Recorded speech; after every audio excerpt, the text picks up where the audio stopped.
From ABC 7 News, this is a breaking news alert.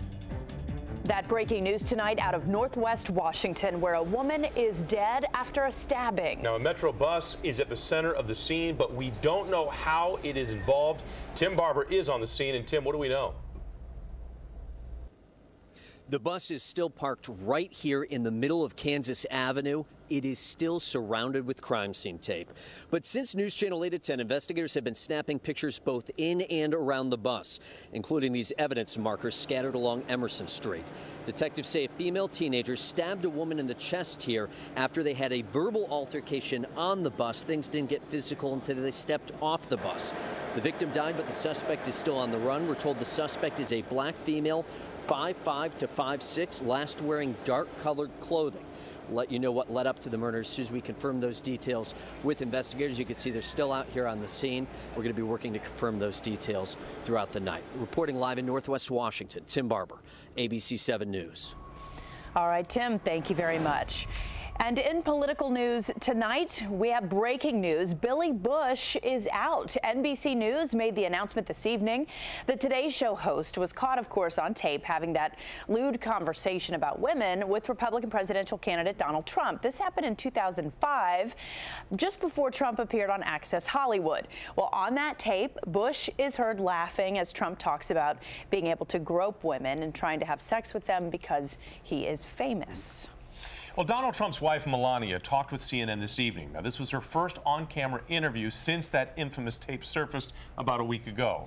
And Melania says she told her husband the language was inappropriate, and she says she was surprised because that's just not the man she knows. Melania also questioned whether Trump knew the mics were on and claims he was egged on by Billy Bush. Is that language you had heard him use before? No. No, that's why I was surprised, because I said, like, I don't know that person that would talk that way, and that he would say that kind of a stuff in private. I heard many different stuff, boys talk. The boys, the way they talk when they grow up and they want to sometimes show each other, oh, this and that, and talking about the girls.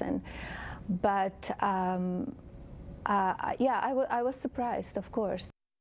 Melania Trump did not respond, though, to the multiple women who have accused Donald Trump of groping them.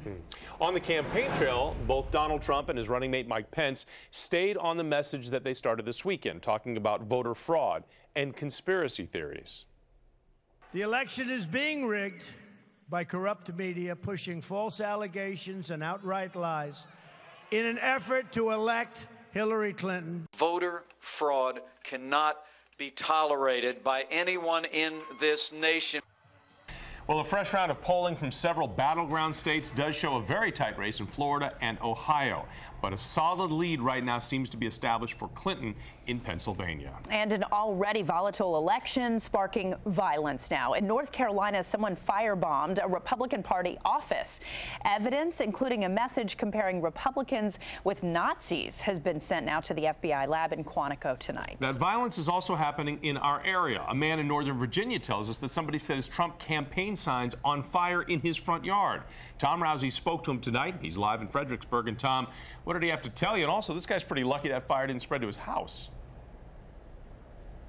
He's very fortunate of that. The police said that as well. You know, this happened right outside his townhome. All that's left of the display, some hay and also some ash here. The man who lives here, along with his family members and his girlfriend, they say not only could their home have been burned, but their neighbors could have been as well. It upsets me. That, you know. Around 2 a.m., police awoke David Rouse, his mom Dolores, and his girlfriend Sarah Atkinson. He told us, you know, it was a fire. I said, we had a Donald Trump sign out here. David provided us this video and pictures. All that remains of Trump and Rob Whitman for Congress signs is the metal edge. Also burned a display of hay and even the American flag. It's been out here just 2 days. Fredericksburg police say an officer on patrol for larceny spotted the fire early. Otherwise, it could have led to tragedy. If it wasn't for him, we could have died. It don't matter who you vote for. Go vote. Make your voice be heard. You know. No matter what, do not terrorize somebody else's property. It just shocks me and upsets me because it's not just our house that could caught fire. It's crazy. Neighbor Odessa Jolly's front door is only 10 feet from where the fire was. I was in the bed asleep. I could have been burnt up if it had got out of control. I wasn't going to vote at all. Dolores Rouse wants whoever did this to know all they've done is gain a vote for the candidate whose sign they burned. Now I'm determined to vote for Donald Trump. Happened is the Riverside Manor neighborhood, which is on the western side of the city of Fredericksburg. Fredericksburg police tell me they also received a report of a campaign sign for Trump that was burned about 10 days ago to the east in the historic district. Reporting live in Fredericksburg, I'm Tom Rousey, ABC.